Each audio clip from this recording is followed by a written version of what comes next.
आने वाले 25 साल के लिए हमें उस पंच प्राण पर अपनी शक्ति को केंद्रित करनी होगी, अपने संकल्पों को केंद्रित करना होगा, अपने सामर्थ्य को केंद्रित करना होगा और हमें उन पंच प्राण को लेकर के 2047 जब आजादी के 100 साल होंगे, आजादी के दीवानों के सारे सपने पूरे करने का जिम्मा उठा करके चलना होगा।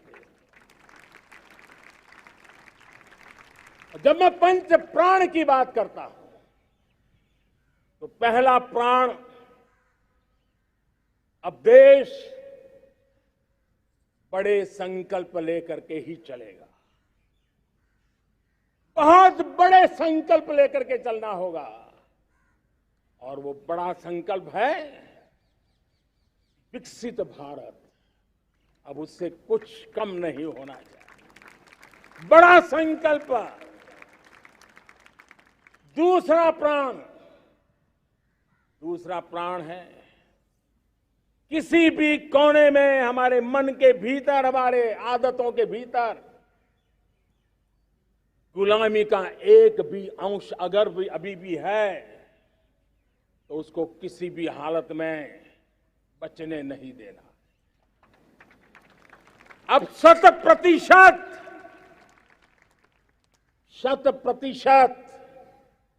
सैकड़ों साल की गुलामी ने जहां हमें जकड़ कर रखा है, हमारे मनोभाव को बांध करके रखा हुआ है, हमारी सोच में विकृतियां पैदा करके रखी है, हमें गुलामी की छोटी सी छोटी चीज भी कहीं नजर आती है, हमारे भीतर नजर आती है, हमारे आसपास नजर आती है, हमें उससे मुक्ति पानी ही होगी।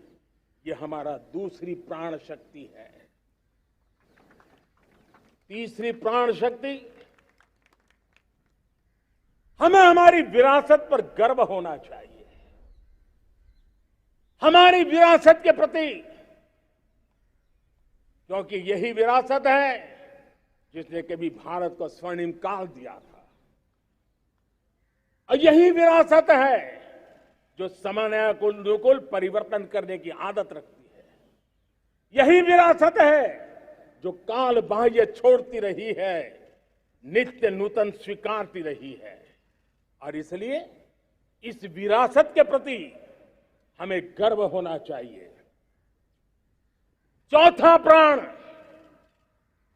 वो भी उतना ही महत्वपूर्ण है और वो है एकता और एकजुटता।